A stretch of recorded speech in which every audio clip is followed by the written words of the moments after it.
नमस्कार साथियों, मैं राजू लकड़ा। आज मैं आपको जानकारी देने वाला हूं कि आखिर ये MLM क्या होती है। इसे कई नामों से जाना जाता है, जैसे नेटवर्क मार्केटिंग, डायरेक्ट सेलिंग या फिर रेफरल मार्केटिंग भी कहा जाता है। इस वीडियो को इन तक जरूर देखिएगा, क्योंकि इस सब्जेक्ट को जानना हर एक भारतीयों के लिए बेहद इंपॉर्टेंट है। डायरेक्ट सेलिंग या फिर मल्टी लेवल मार्केटिंग प्रोडक्ट या सेवाओं को कस्टमर तक पहुँचाने का एक नया तथा पावरफुल मेथड है। इसमें कंपनी माल बना करके डायरेक्ट कस्टमर तक पहुंचाने का काम करते एक सिस्टम के माध्यम से, और जनरल इसके प्रोडक्ट तथा सेवाओं का प्रचार किसी सेलिब्रिटी के माध्यम से नहीं होता है। डायरेक्ट सेलिंग कंपनी से जुड़ा हुआ प्रत्येक कस्टमर ही सेलिब्रिटी का रूप होता है और वह प्रोडक्ट तथा सेवाओं का प्रचार खुद करता है। डायरेक्ट सेलिंग कंपनी से जुड़ा हुआ प्रत्येक कस्टमर को डिस्ट्रीब्यूटर या फिर इंडिपेंडेंट बिजनेस ओनर भी कहा जाता है। Multi level marketing franchisee model का सुधरा हुआ रूप है और यह व्यक्तिगत फ्रेंचाइजी के आधार पर काम करती है। यह बाजार व्यवस्था कई विकसित राष्ट्रों में पिछले 70-80 सालों से मौजूद है। अगर हमारे इंडिया का बात करें तो यह 1996 ईस्वी से ही काम कर रही है। सन 2016 में भारत सरकार के गाइडलाइन आ जाने के बाद यह बाजार व्यवस्था काफ़ी तेज़ी के साथ ग्रो कर रही है। डायरेक्ट सेलिंग माउथ पब्लिसिटी पर काम करती है और आप यह अच्छी तरीके से जानते हैं कि एक व्यक्ति से दूसरे व्यक्ति तक प्रचार कितना असरदार तरीका होता है। इस बाजार व्यवस्था से पहले से ही हम प्रोडक्ट तथा सेवाओं का इस्तेमाल करते आ रहे हैं, और यदि हमें कोई प्रोडक्ट अच्छा लगता है या सेवा अच्छा लगता है तो हम लोगों के पास उसके विषय में चर्चा करते हैं, उसका तारीफ़ करते हैं, और हमारे तारीफ़ करने पर यदि उसी प्रोडक्ट का उपभोग किसी व्यक्ति के माध्यम से होता है तो ट्रेडिशनल मार्केट के माध्यम से हमें किसी भी प्रकार का कोई आर्थिक लाभ नहीं होता है। इसके बावजूद हम प्रोडक्ट तथा सेवाओं का तारीफ जरूर करते हैं, क्योंकि तारीफ करना हमारे स्वभाव में शामिल है या हमारे DNA में शामिल है। इसके ठीक विपरीत डायरेक्ट सेलिंग बाजार व्यवस्था के माध्यम से यदि कोई व्यक्ति कोई प्रोडक्ट तथा सेवा का इस्तेमाल करता है और उससे संतुष्ट होकर अन्य किसी व्यक्ति को रिकमेंड कर देता है, तो प्रोडक्ट को प्रमोट करने वाले व्यक्ति को रेफरल इनकम की प्राप्ति होती है, और ये इनकम उनको तब तक मिलता है जब तक उस कंपनी का प्रोडक्ट तथा सेवा का इस्तेमाल उस व्यक्ति के माध्यम से होते रहता है।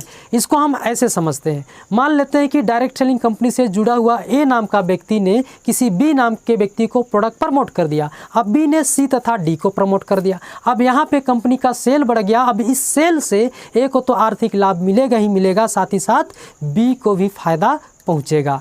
इसी तरीके से डायरेक्ट सेलिंग कंपनी से जुड़े हुए प्रत्येक इंडिपेंडेंट बिजनेस ओनर जितने भी लोगों को अपने साथ एसोसिएट करते हैं, उससे ग्राहकों के एक नेटवर्क क्रिएट हो जाता है, और इस नेटवर्क के माध्यम से प्रोडक्ट या सेवाओं के सेल होने पर बिजनेस वॉल्यूम जनरेट होता है, और उस बिजनेस वॉल्यूम का नेटवर्क बिल्ड करने वाले कस्टमर को उनके लेवल या रैंक के आधार पर कमीशन मिलता है।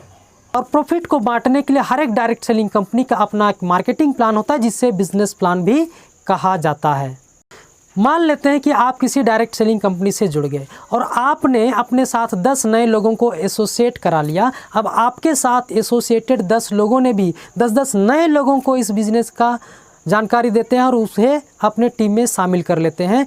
अब ये आपका नेटवर्क बढ़ करके हो गया 100 लोगों का। अब ये 100 लोग भी 10-10 नए लोगों को इस बिज़नेस में शामिल करते, तब आपका नेटवर्क बढ़ करके हो जाएगा 1000 लोगों का। अब ये 1000 लोग भी 10-10 नए लोगों को इस बिज़नेस में शामिल कर देते हैं, तब आपका नेटवर्क बढ़ करके हो जाएगा 10,000 लोगों का। अब ये 10,000 लोग आपके नेटवर्क में शामिल हो गए, मतलब आपका कुल नेटवर्क साइज दिखेगा 11,110 लोगों का। अब आपके नेटवर्क में शामिल प्रत्येक व्यक्ति ने अगर सिर्फ 1,000 रुपये की भी प्रोडक्ट की खरीदारी की तो आपका टर्नओवर होगा 1,11,10,000 का। यदि आपका प्रॉफिट लेवल मात्र और मात्र 10% है, तब आपका पे आउट जनरेट होगा 11,10,000 का। और यदि आप जिस कंपनी से जुड़े हैं उस कंपनी में रोज़मर्रा के जीवन में इस्तेमाल होने वाली चीज़ें हैं, तो निश्चित तौर पे प्रोडक्ट का रिपर्चेज हर महीना होगा, और हर महीना रिपर्चेज होगा तो आपको ये इनकम भी लगातार मिलेगा।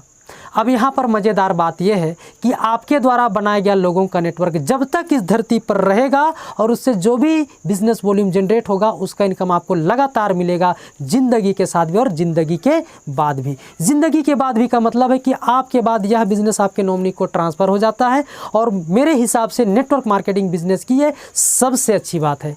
जब सन 2007 में पहली बार मुझे ये बताया गया था कि इस बिज़नेस को डेवलप करने पर बाद में यह बिज़नेस आपके नॉमिनी को ट्रांसफ़र हो जाता है। लेकिन मुझे ये यकीन नहीं हो पा रहा था, लेकिन सन 2014-15 में मैं खुद जब इस बिज़नेस के बारे में स्टडी करना शुरू किया तो मुझे पता चला कि वाकई में आप जो एक बार नेटवर्क क्रिएट करते हैं, आप जो नेटवर्क बिल्ड करते हैं, बाद में यह बिज़नेस आपके नॉमिनी के नाम पर ट्रांसफ़र हो जाता है। और इसके कई एग्जाम्पल हमारे हिंदुस्तान में भी मौजूद हैं, जिनमें से मैं 1-2 एग्जाम्पल आप लोगों के साथ शेयर करना चाहूँगा।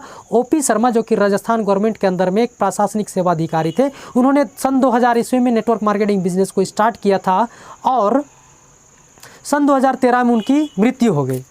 उनके बाद ये बिज़नेस उनके बेटे रवि ओपी शर्मा को ट्रांसफ़र हो गया। इसी तरीके से सतीश पंडित जो कि आज हमारे बीच नहीं है, उन्होंने मरने से पहले 2 से 3 सालों का वक्त नेटवर्क मार्केटिंग बिजनेस में दिया था और उन्होंने भी एक अच्छा नेटवर्क बिल्ड किया था। बाद में यह बिज़नेस उनकी वाइफ को ट्रांसफ़र हो गया। इसी तरीके से और भी कई एग्जाम्पल हैं। उम्मीद करता हूँ कि ये वीडियो आपको पसंद आया होगा। यदि पसंद आया तो वीडियो को लाइक और शेयर करना ना भूलिएगा। वीडियो को एंड तक देखने के लिए आप लोगों का दिल से धन्यवाद। मिलते हैं नए सब्जेक्ट के साथ नेक्स्ट वीडियो में, तब तक के लिए नमस्कार।